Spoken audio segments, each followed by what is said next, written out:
Hey everyone, Jeff Salzenstein here for another edition of our monthly call. We're in month 4 and wow, we're deep right now. We're deep into the Insiders Club and I'm really excited to, of course, do this call again. And we've got a lot to cover tonight. I have a lot of great information, great stories to share, a lot of things happening personally on the tennis court. When I say personally as a coach, but also, of course, the content that I've been sharing the last month. So you're in for a treat tonight. The hour of power here. We're going to really dig in and cover a lot of amazing information. I'm doing my call from the home office tonight. So now this is month 4. I think we did the first month from my bedroom, the second month from my living room, the third month from the dining room table, and now we're in the office. So who knows where I'll be in month 5. I like to move around. I like to do different things. Routine is good, but so is variety. So I'm just going to wait a few more minutes here. I know we had to change the time of the call tonight, move it back an hour because I actually had a commitment on the tennis court with a student of mine. So I'm just getting back off the court, got some food, and now I'm preparing to dive in to give you guys some awesome content tonight. So I got a few notes here on my phone that I can review when we do the call here. Okay. Just wait a minute or two in case someone else wants to get on the call and listen in. Feel free to ask questions. I'll do my best to answer them at the end. If not, you can post them into Facebook and I will answer them. So I know there was a question in Facebook from someone today or yesterday and I didn't have a chance to answer it. So I'll make sure I'll answer it after this call. I don't remember exactly what the question was, so I'll have to wait on that because I'm not able to go into Facebook right now. All right, let's get started. So first of all, we're in month 4 and we're talking about effortless technique, being able to create effortless power with effortless technique, solid technique. And, one of the cornerstones of my teaching system is creating easy, sensible, technical changes that can be made without spending years and months. That's the one thing I found growing up was that when I worked with coaches, it often required a major technical change and you weren't even sure if it was going to work or not. And I got frustrated with that. So I really look for tangible tips that you can use the next time you step on the court where you can find a result, just from my years of searching and studying. So that's what we go over in month 4 of effortless power and solid technique. We also need to go over a couple of items from month 3 because we always do our call in the 3rd week of each month. And of course we've got the 3rd week and the 4th week, and then we move into month 4. So we're going to cover that. But first, I want to talk about the US Open. The US Open just finished at the time of this call, 2015. Djokovic and Federer. Federer beat Djokovic in Cincinnati, and really, on the eyeball test, if the announcers are looking, players are watching, feeling their games, fans are watching, Federer's the best player in the world leading up to the finals of the US Open in the last 2-3 weeks. He really was playing the best tennis. He was advancing through the draw easily, playing very, very well, playing explosively. He added the new saber technique where he takes the return early and disrupting the server. It's an amazing play because not only does he have the timing to be able to do it, but it really does get inside the head of the opponent. They don't know when he's going to do it, and it's intimidating to have him at the net trying to pass him or lob him. He's so athletic. So great stuff from him. But in the final match, I really thought Federer was going to win, but a couple of things happened. Number one, they had the rain delay.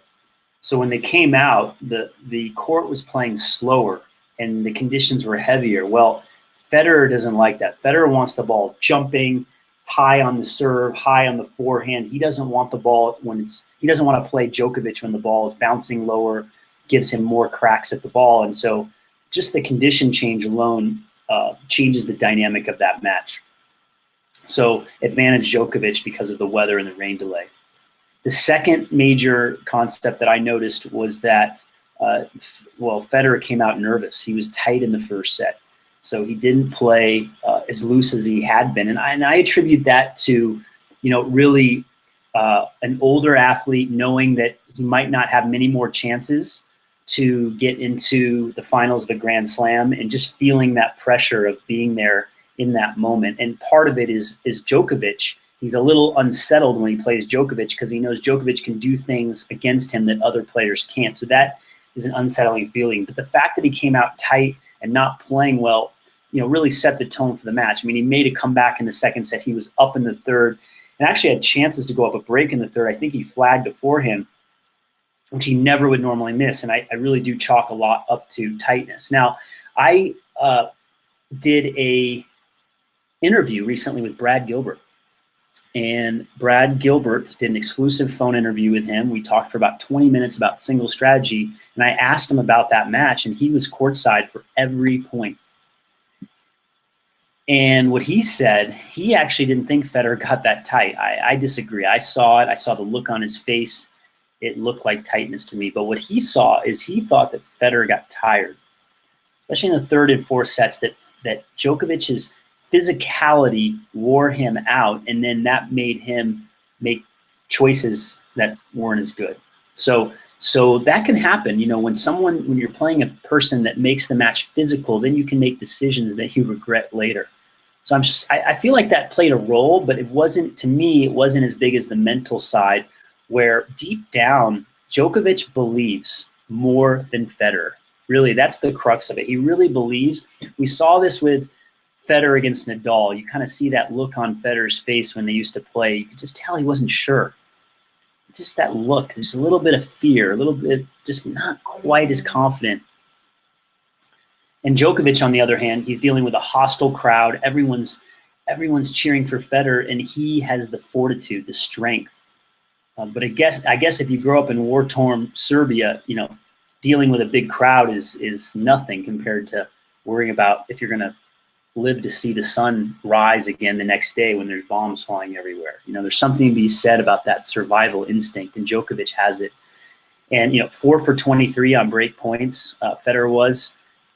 Again, that has something to do with Djokovic just being on the other side of the net, his presence. But again, I think it's more to do with the doubt that Federer had about his ability to get it done. So really interesting to see, one of the greatest champions of all time, maybe the best player of all time, actually have a little chink in his mental armor.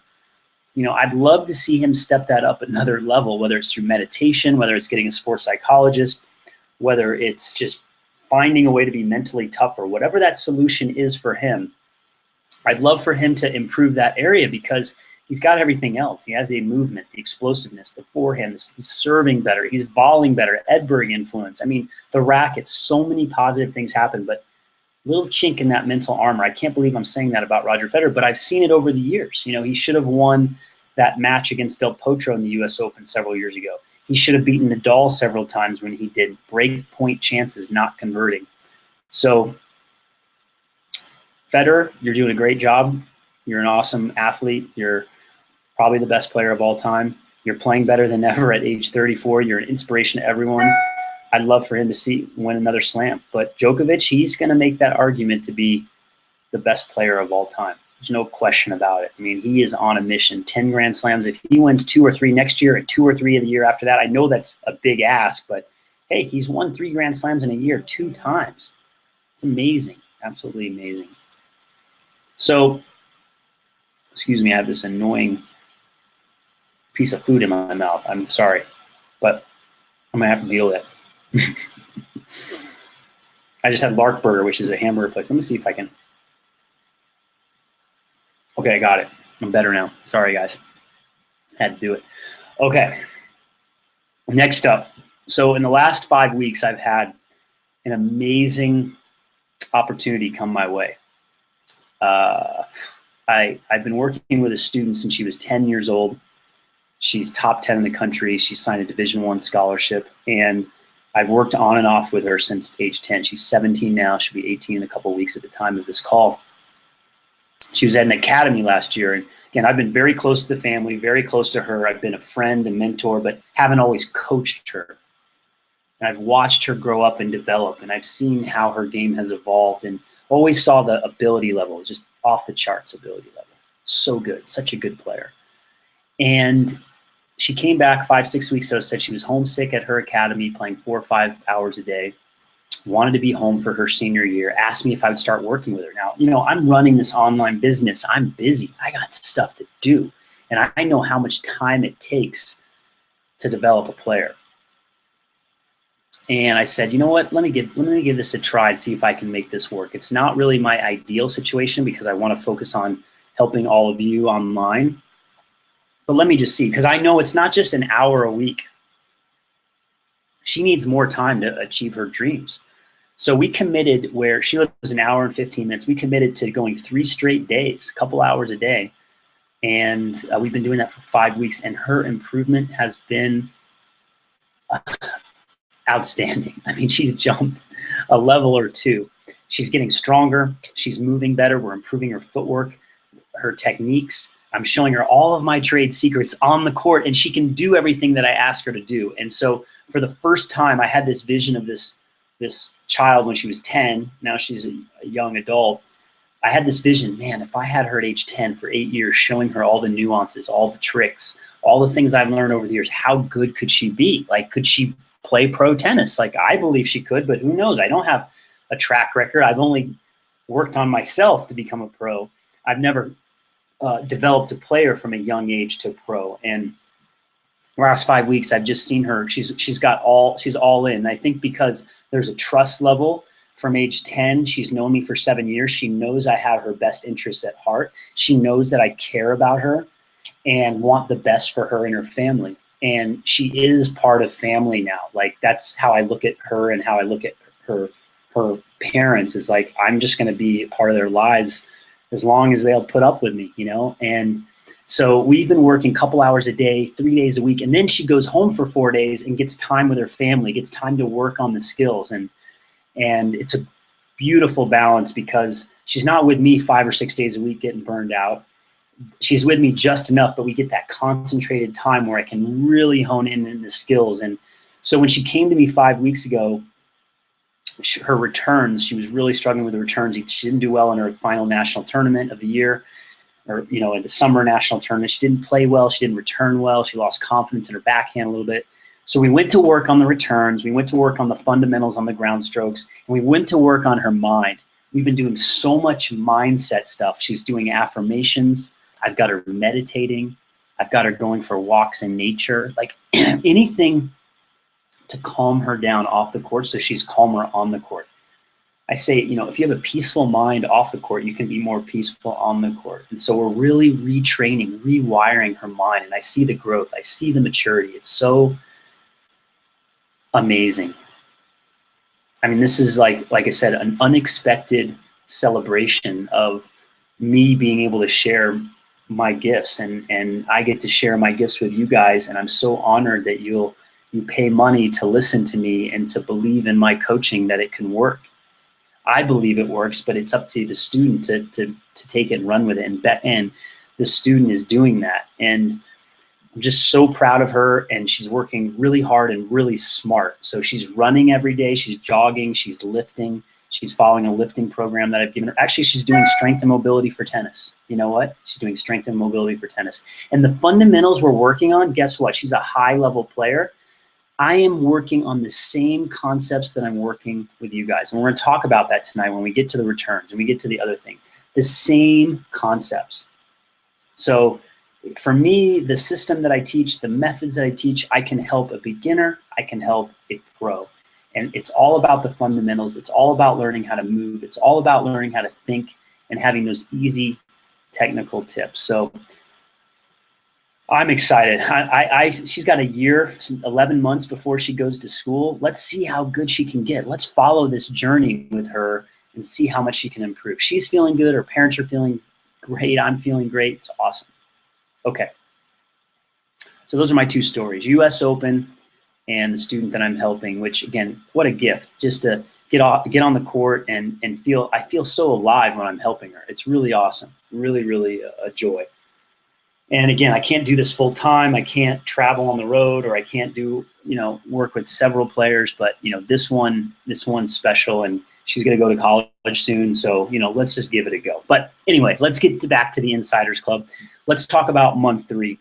So month 3, we were really going over footwork, and I love teaching footwork. I feel like it's one of my quote unquote specialties, because I've studied it. I've studied the videos. I've studied players. I've played around. And so the footwork, we're going to start with week 3 and with lateral footwork. So lateral footwork, we talked about the open stance forehand. Now, the open stance forehand, the JS way, my way, is you're going to hit the open stance forehand on balls in the strike zone and when balls are out towards the alley. So generally when the ball's in the middle of the court, I want you to step in. Unless the ball's high, then you're going to jump more. But when the ball is in your strike zone, you're going to take these calculated power moves or power steps over to the out wide ball and hit the open stance forehand. And you can do that on the forehand or the backhand side. But just remember, I really like players to step into more balls. So if the ball is just off center or in center, get on that front foot on your forehand. Get on that front foot on your backhand. I see too many players hitting open stance in the middle of the court. Don't do it. Only do it on the wide ball. So that's what we went over with the lateral footwork for week 3, month 3, week 3. The second lesson in there was about, what was it about here? Let's pull it up. Open stance. Oh, yeah. So outside hop and back to front. In other words, when the ball pulls you wide and you have to move back more, okay? When it pulls you wide and you have to move back more, and the ball is high, that's where you have to get off of the ground. Now, this is very advanced, and I only recommend it for players probably 4.0 and above. 4.5, 5.0 in U.S. terms. I don't know if you're European or Asian, if you know that, but you're an intermediate, above intermediate player to be able to jump and coordinate that. But the outside hop is great to be aggressive. You'll see a lot of clay quarters do it. You load off the outside leg and you land on the outside leg and you kind of kick that inside leg up. And then the back to front is mostly used on the backhand side where you load the back leg, you jump in the air, and you're making contact as you hit the ball. You're making contact as you're in the air.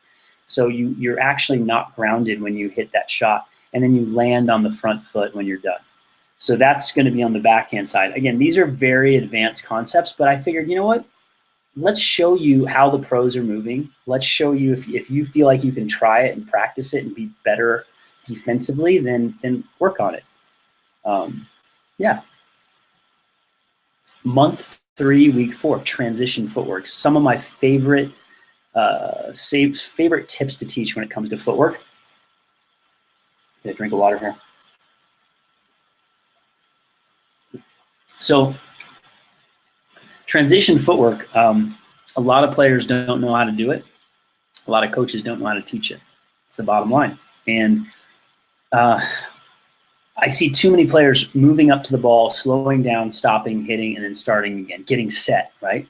But if you can learn to dynamically move through a ball, it can take your game to the next level. Now, it is advanced and it is harder to coordinate, especially if you're not an advanced player. But again, I'm trying to show everyone the way that I see tennis played at the highest level, and let's see if you can close the gap because you're committed, you're passionate, you want to get better. So let's work on that, And so in the middle of the court, you've got the lift and land where the ball's in your strike zone and you hit and you hop a little bit and then you come forward. And then you've got the run through where the ball's lower in the middle of the court or even wide and you go off the outside leg and you almost jog through the ball. Now this is a footwork pattern, the run through, where I think that players even at the 3.0 level can benefit because in this case with the run through, you're going off that outside leg and many players on low balls go off the front foot and they lunge and lean at the ball. So I want players to go off of the outside leg more and hit and keep moving through the ball.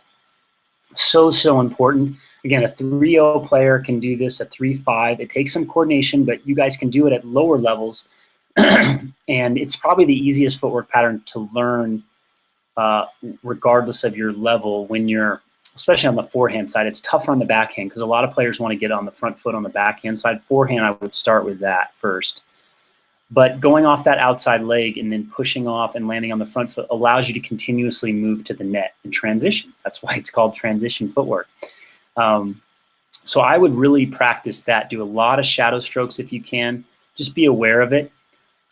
Getting back to the lift and land, I'm working with a student, and she just got back from a tournament, and we haven't worked much on transition because I want to solidify the returns and the ground strokes and the thinking. But now I'm going all in with the transition. I'm going to start every lesson with transition, and we're doing a lot of lift and lands, a lot of approach shots off the front foot and hopping. So the ball's in the strike zone, you get up to the ball, and you use the lift and land. It's awesome. So yeah, I love the lift and land. Harder, again, for recreational players to get. I've worked with you all before on the court, and it's not always as easy. So I'm just being honest with everyone that some of the stuff that I teach is pretty advanced, but again, some of you out there are going to pick it up. Some of you are going to get it. If you don't, then you can work on, getting more set. There's nothing wrong with it. I'm just trying to help people get better, okay, and not be stagnant. Try different things, experiment with ways of moving and doing things. On the outside balls, on the balls that are wide with transition, so balls that are moving you up into the court and balls that are wide, you still want to use the run through, and you want to use the outside hop. So the outside hop is almost like you're pushing off the outside leg and then you're skipping through the ball and landing on the outside leg. Again, it allows you to cut angles, to not be moving off of the court as you hit the ball. You can actually push off the outside leg and push back towards the middle of the court as you hit the ball. Again, more advanced, you're going to see the top pros doing this, Nadal, Sampras. The way that they move, they use this footwork pattern, what I call the outside hop. This is going to be hit off of a higher ball, balls in your strike zone. The run through is the balls that are lower and you're reaching for. We're trying on the wide balls, we're trying to go off of the outside leg more. If it's a run through, you go off the outside leg and then land on the front leg. If it's an outside hop, you go off the outside leg and you land on the outside leg. We're trying to get you on wide balls to cut angles using the outside leg instead of getting on your front foot and having your momentum taking you off the court. So we're just trying to teach an efficient way of movement, efficient way that the body works. So when you're learning all of this, you should practice shadow stroking a lot, or shadow footwork. Make sure that you can hit a ground stroke. Let's shadow a ground stroke and then move across the court and use an outside hop or run through, or move back for a deep ball and then move up for a lift and land in the middle of the court. That's the way to do it. I mean, I remember I was dating a woman in Palm Springs, California, my late 20s, and sometimes I didn't always have people to practice with. So I would go out to a public park and just do my footworks, just do patterns, 2 and 3 shot combinations, practicing the footwork, perfecting it. And then when I got on the court, I felt so much better. It was awesome. I felt so much better. It was great. So yeah, shadow stroking, shadow footwork is awesome, awesome, awesome. Okay, month 4, effortless power and solid technique. The first group of lessons was on ground strokes. And what I love about this module, as I look in my notes here, is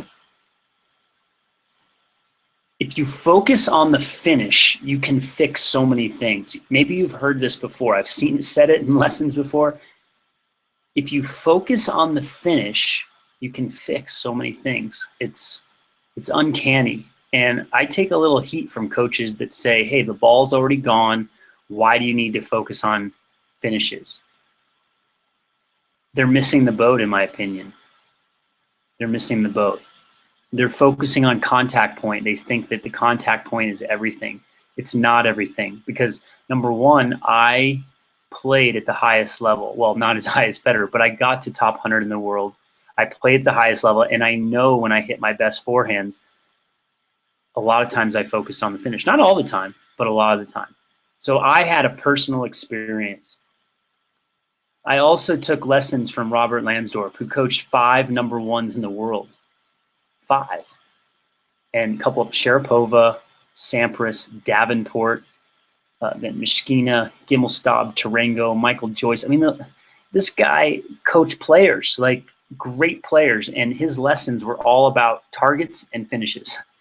Targets and finishes. Catching the racket out in front to get extension.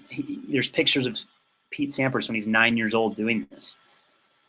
So, you know, when I have a personal experience where the finish is important, I work with Robert Lansdorp, who coached all these great players. Finish is important. I worked with another coach who had me holding my finishes. That was key. And then I start coaching players for years on the court, and I play around with stuff, and I have kids focus on their finish and adults. And as soon as they do it, their strokes get so much better.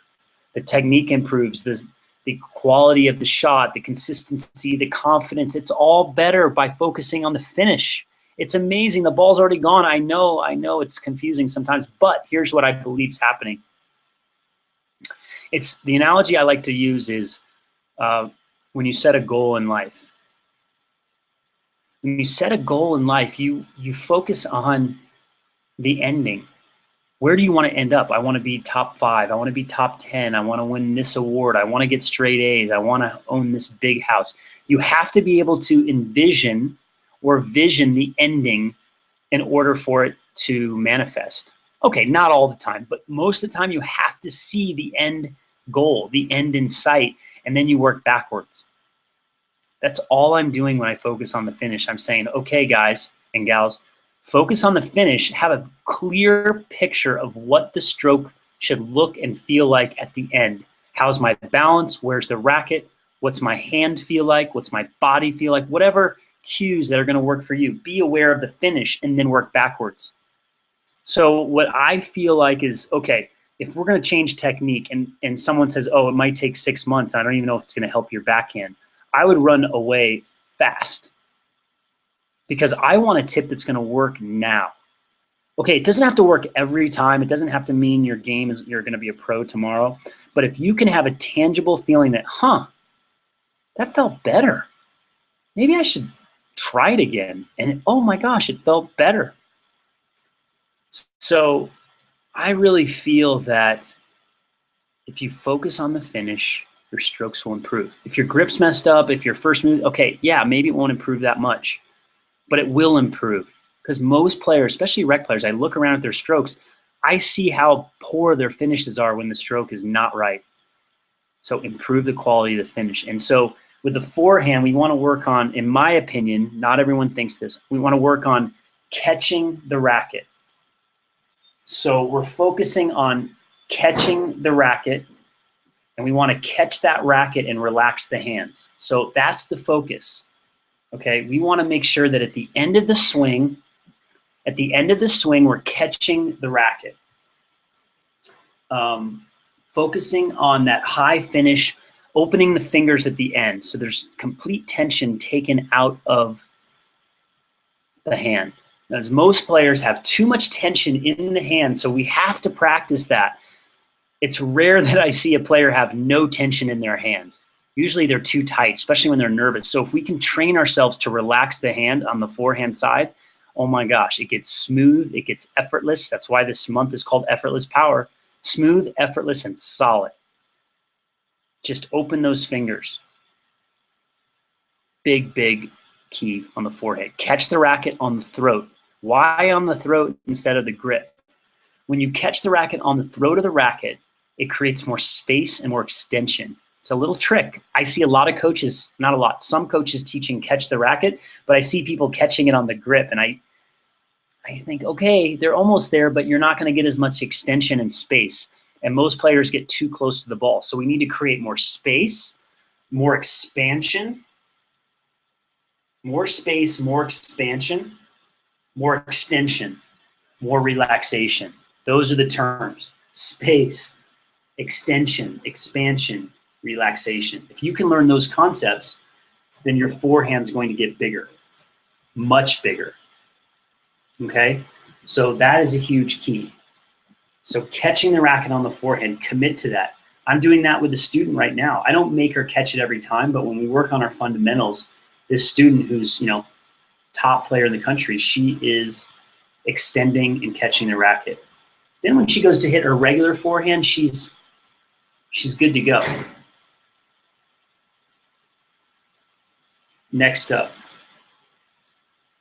backhand, two-handed backhand, relaxing the hands. So it's key to relax the hands on the backhand.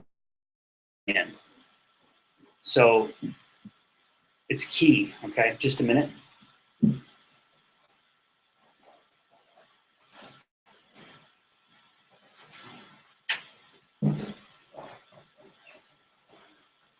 So it's key, sorry, I had to close the door there.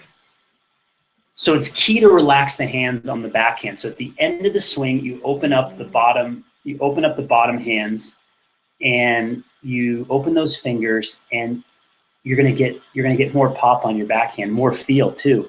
The other day, I actually was doing a video shoot with a company. It was a wonderful experience. I can't really talk about it right now, but really amazing stuff. Excuse me. And the player that was demoing had a two-handed backhand, and he was so tight on it, he couldn't even swing at it.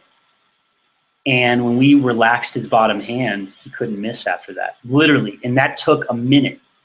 It took a minute to fix. It didn't take 6 months. I didn't have to change his backswing. I didn't say take the racket back earlier. I didn't say watch the ball. I didn't say hit it out in front. I just said relax the bottom hand at the end of the stroke. So watch that video for the two-handed backhand. It's huge to relax the hand. You can also relax both hands. You can relax both hands. So at the end of the swing, wiggle your fingers on both hands, and that's going to make a huge, huge difference. You can also, to get more extension, you can take the top hand off the racket on the two-handed backhand at the end of the swing. So Bjorn Borg used to do this. Robin Soderling, another Swede, used to do this. When they swing, when they're done swinging, okay, when they're done swinging, this hand, so relaxing the hand, the bottom hand relaxes, okay? And then with the two-handed backhand, you can actually let go of this hand at the end. And so you're really dominating with almost like a one-handed backhand, but you do this at the end of the swing. So you hit the ball with two hands, and then you take the top hand off the racket. That can help with extension. So for those of you who don't get enough space, you could work on that concept, or not enough extension. For those of you who want more feel, you relax the bottom hand.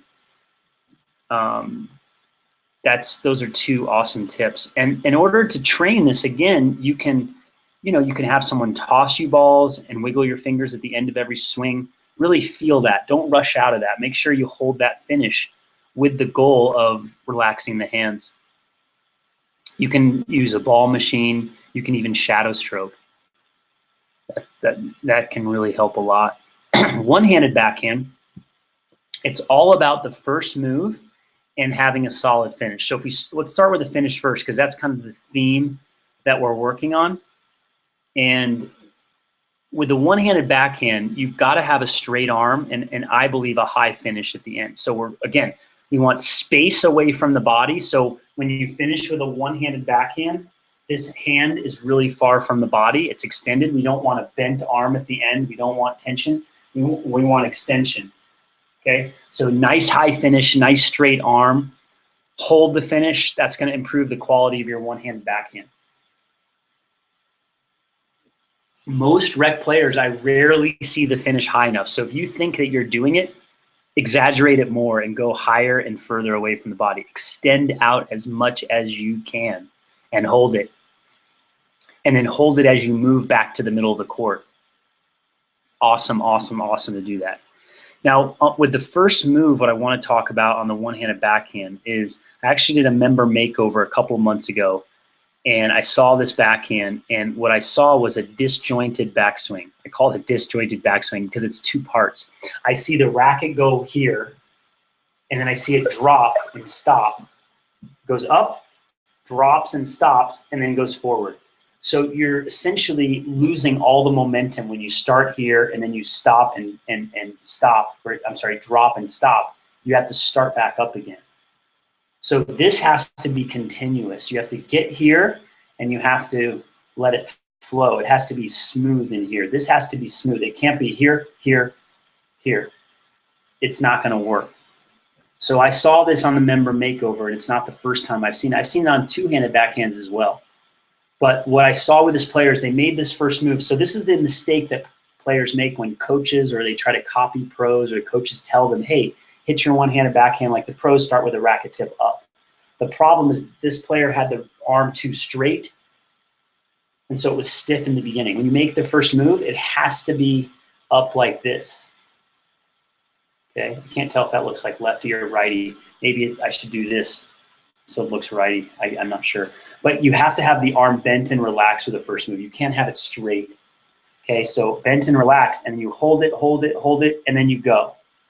Hold it, hold it, hold it, and then you go. It's one continuous swing. It's not here, here, here, okay? So you gotta hold it till the last second and then go. Now, if you're not able to do that, then I suggest that you just take the racket more straight back. But when you do, I'm gonna stand up a little bit. When you do, take it back, take it back, take it back, and then go forward. So Rick Macy used to say, I took a couple lessons from him back in the day. He said the backswing is part of the forward swing. So you don't want to get here, stop, and then start back up again. You're losing momentum. It has to be steady, steady, steady, steady. Accelerate.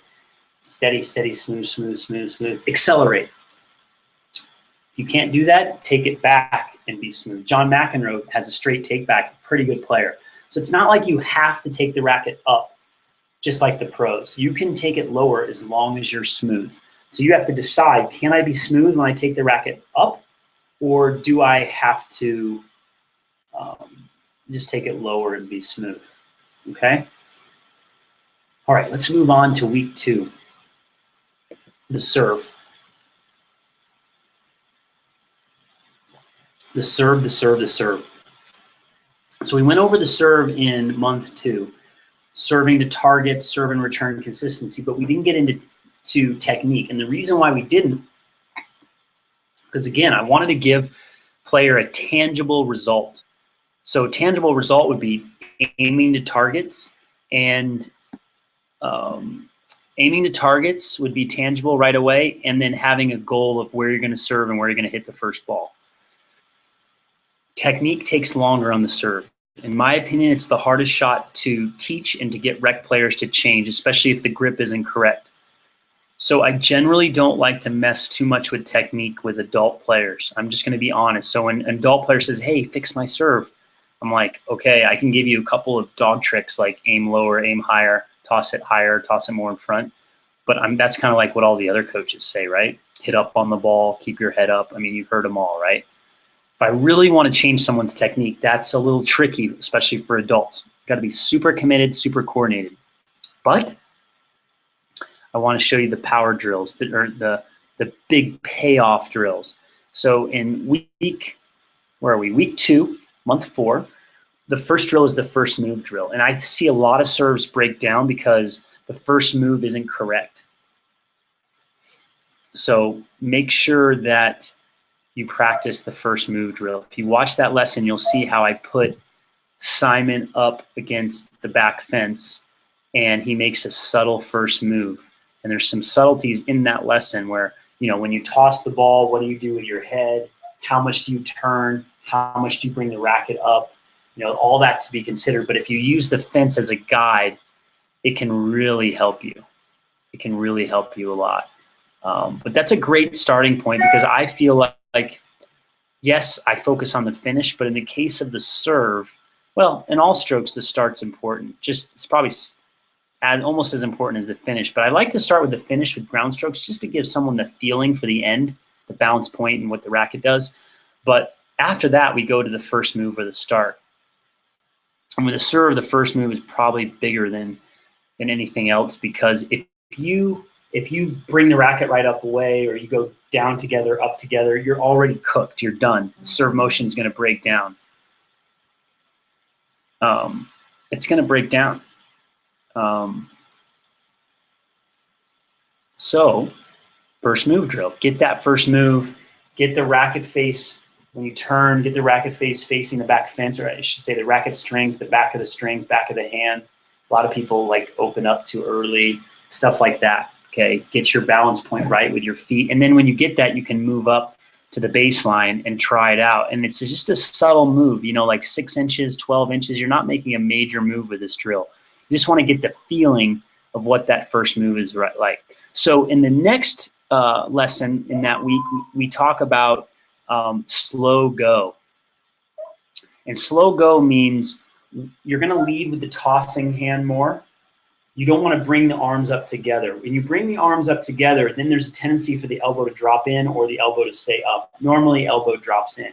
So you have to lead with the tossing arm and keep the dominant arm down. That's the slow part. So you're going to go slow with the dominant arm as you toss the ball, and then you're going to go and accelerate. A lot of people go too fast here. It's like it's fast, medium, or fast, slow. It's got to be slow, build, build, build, build, boom, right? Slow, slow, slow, boom, accelerate. So just getting that timing of slow go. And I like the 3/4 serve drill because if you put the racket down by your back leg without being in the full motion, you can bring the racket up better at the right time. When you go into the full motion, you know, when you're in a full motion, the tendency is to go back to your old habit of bringing this racket up. I see this racket, the arm go up ahead of the tossing arm. And we want the opposite. We want the tossing arm up and the racket down. So we've got to practice that new rhythm, that slow go rhythm, and the 3/4 serve allows you to do that. It just allows you to find it easier because when the racket is just hanging here down, and you toss it, you can keep the racket down. You don't move them together.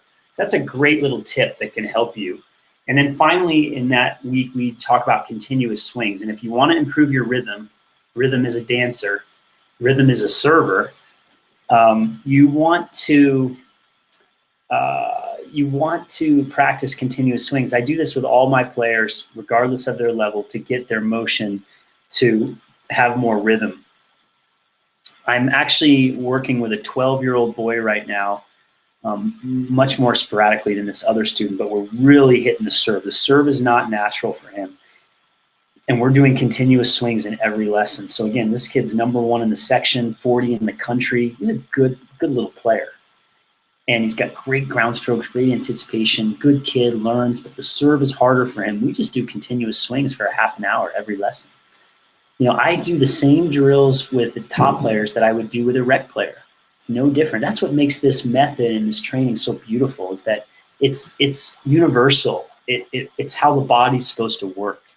And so in the continuous swings, what's going to happen is if you do this right, your shoulder turn is really going to improve. I have people that have poor shoulder turns and poor elbow position. I get them into continuous swings, and all of a sudden they look like Roger Federer. Now, what happens with the continuous swings is we get that shoulder turn to happen. We get the shoulder turn to happen, but then when the ball's tossed in the air and you go to hit it, you lose the shoulder turn, you lose the elbow position. So it's usually very good with the continuous swings.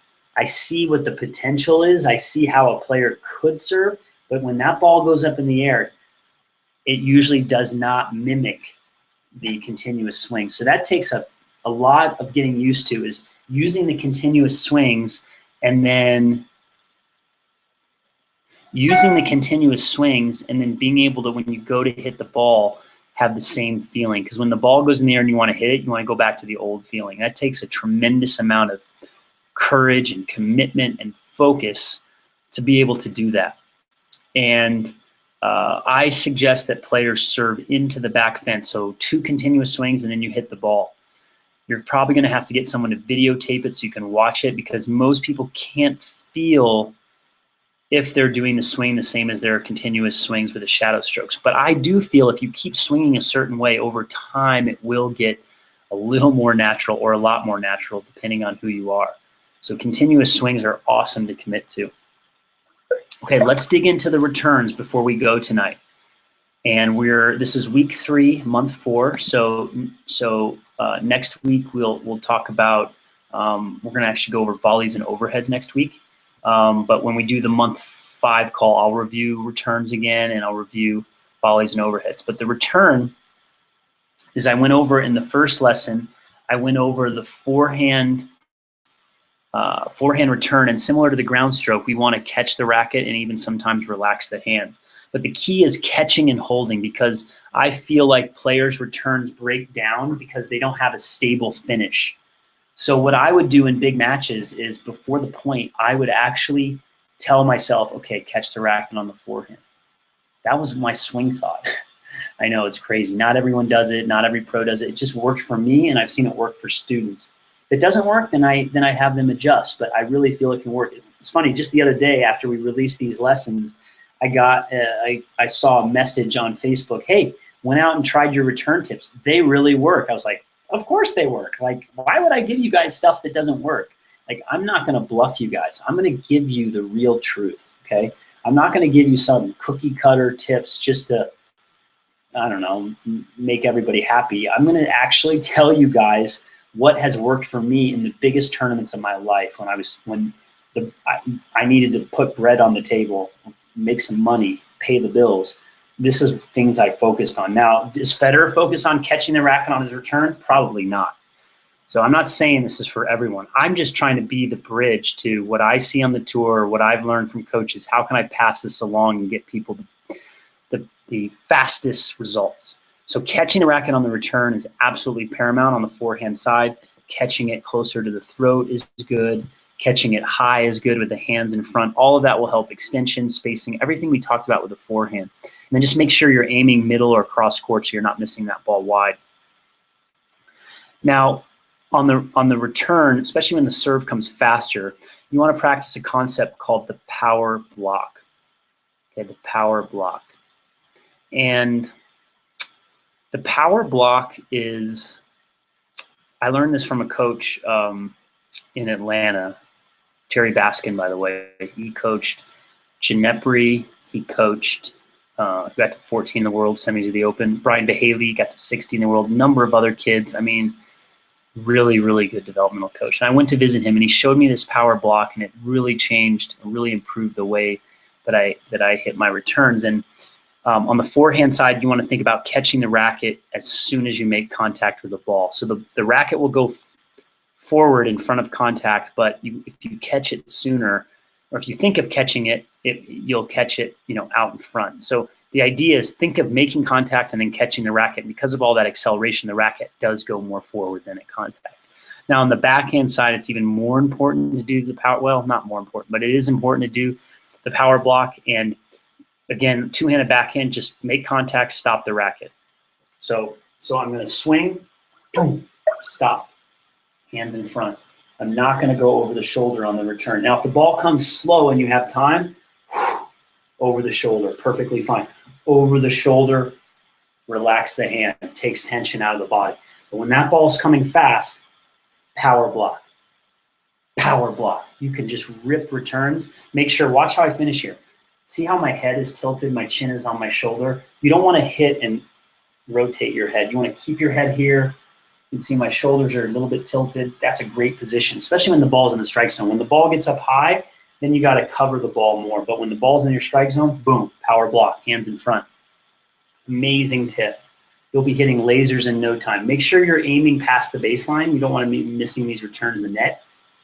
That's huge. Let's see what we got here. We're in the home stretch. I've been working on this launch this week at the time of this call, and so there's a lot going on. And yeah, so as I mentioned, power block on the two-handed backhand, finish with the hands in front. These are on fast serves. So if the ball's not coming fast, you're playing players with slow serves, full swing. And then if you have too much tension, not getting enough power, relax the hands at the end. That will take tension and make the swing freer. One-handed backhand, clearly you cannot finish over your shoulder, and it's harder to relax the hand because only one hand's on the racket. So you just need to focus on, again, on fast serve, stopping the finish, straight arm, pow. It's like a 1-inch punch, Bruce Lee, 1-inch punch. You will finish a little shorter on the one-handed backhand than the two-handed backhand, just because of the arm position. You can actually stop it sooner here, especially on fast serves. Make sure the arm is straight. and make sure you don't go too far around. On slower serves, you can go French on me, French flare, and go with a long finish.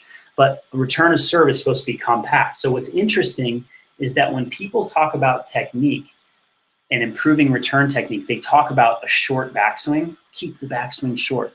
Okay, yes, important, but I actually think keeping the finish short is better than the backswing short, because when you go short here, you actually would have a tendency to shorten up the backswing. It's kind of a cool little backdoor tip there. So I personally don't think people should think about backswings as much as finish, because when you think about the backswing, you get too analytical back here, too analytical. When you focus on the finish, you have the end point where you need to go, and that's what you do. And the final lesson in there is about the block return. And we talked about blocking returns back as if you're volleying. And I just look at it like, hey, treat it like a volley when you block the return back. It mixes things up. It gives players a low ball. It gives them slice. It gets you out of your routine of doing the same return every time. It's kind of like Federer's saber. When you block a return back, you're just doing something different. And you're giving them a different look, and you're playing the surprise element. But you want to think about a forehand volley, racket head is up, on the backhand side, racket head is up, and then a little bit high to low, but you stop at contact. So you don't want to chop totally down where the racket goes down. Stop at contact. And I like really getting that head close to the head when I'm done. And I like having that arm bent. I don't want the arm straight. I don't want it going out away from my body. I want to keep it close to my head when I'm done. Notice my shoulders are tilted, my head is tilted, backhand side, I'm here with my head. My head is tilted, my eyes are on the ball. That's huge. People are like here when they're hitting. Keep the head here when you're done. Boom, boom. Keep the arm bent. Head close to the head. Underspin. Time for a question. That question that came to me tonight is about the block return, so it's very fitting as we're getting close to wrapping up this call this evening. So here's the question. All right, Rob, what suggestions would you give on the block return? I have trouble with the return floating or not having enough stick. I then sometimes have excess racket movement in order to try to get more spin or make it more penetrating. Okay, so without seeing it, it's hard for me to give a 100% bulletproof answer, but here's what I think. If the ball is floating, number one, you need to focus on closing the racket face a little bit. So you're leading and you're probably scooping a little bit like this, and that's causing the ball to float. Okay, so I would close the racket face a little bit. That's one possibility. The second is when you know the ball's floating, you must make a new goal of missing in the net. This is one time where it's okay to miss in the net. So many coaches will say never miss in the net. Hey, if you're floating the ball, try to miss the next one into the tape. Hit the ball so that the ball goes down more into the tape. You might find that the ball actually starts to go exactly where you want it to. I do the same concept on the slice backhand. When the slice backhand is floating, I make my students try to hit the ball into the net or visualize the ball rising from below the net right over the net. Just as it crosses over the net, it's rising. So it starts below the net. So with the return that's floating, start the ball below, aim like 3 inches below the tape or 6 inches below the tape, and feel like that ball's gonna rise up just as it's crossing over the net. So that's a nice little visual or like ball path target. And then I also gave you the concept of closing the racket face. So that should help a lot. It's okay to take a backswing. That's the thing. Take a backswing and then stop. So if you're trying to punch, that's the other thing. People try to punch and then they go out like this. It's the opposite. Take a backswing and stop at contact. Take a backswing, stop at contact. You know, most players will say most coaches will say take no backswing, right? But if you take no backswing and try to stop, you won't get enough power. So I want a full backswing, stop. Full backswing, stop. All right, so that's 3 tips I just gave you. Aim lower, feel like the ball is rising up as it crosses the net. That's one tip. Another tip is close the racket face a little bit. And the third is take a full backswing and stop at contact. So hopefully one of those tips will help. All right, that was the one question that came tonight. We are gonna wrap up this call. anyone has any more questions, they can post the questions in Facebook. I will answer them. Really, again, it's such a pleasure to be able to do these calls and share some of my stories. We talked about the U.S. Open with Federer and Djokovic, 2005 Open. I thought Federer was going to win, but mentally he wasn't tough enough. We talked about my student that is just growing by leaps and bounds with her improvement in the last 6 weeks. It's actually surprising me, but validating that, hey, this stuff really works. If we apply it, we practice it, and we adjust, we can get better. Talked about that. We talked about footwork. We talked about the lateral footwork and the transition footwork. We also talked about effortless technique on the ground strokes, the serves and the returns. With the ground strokes, it's about hand, extending the finish on the one-handed backhand, straight arm, relaxing the hands on the two-handed backhand. On the serve, we talked about the first move. We talked about slow go, three-quarters drill. We talked about the continuous swings to get more rhythm. And then the returns, again, we talked about catching the racket, hands in front, power block. I'll do a left hand, I'll do a right hand, any way you want me to do it. And the one-handed backhand, power block, really, really fun stuff. So thank you, everyone, for listening to the call tonight. We got the recording as well. You can listen to this anytime. You're going to get valuable tips from this hour. Can't wait to do this call again. Already, I'm ready for month 5. I mean, can't believe we only have 2 more calls left. It's been an absolute joy creating this program for you guys. We're going to continue on the next couple of months and keep focused out there. Stay passionate, stay positive. Keep working on your game, and I'm here to help. So keep posting questions in Facebook, and we'll see you at the next call, and we'll see you at the inside Facebook. Oh, one more thing. If you listen to this call, I need member makeovers. Who wants to send me a video? I want to do a video for you guys. Send me a video of your strokes or you playing, and I'll do my best to analyze it and get that into the members area. So yeah, send one in for me. You can post it on YouTube or Facebook, and we'll figure that out. But yeah, okay, guys, thanks a lot. We'll see you at the next call. Bye.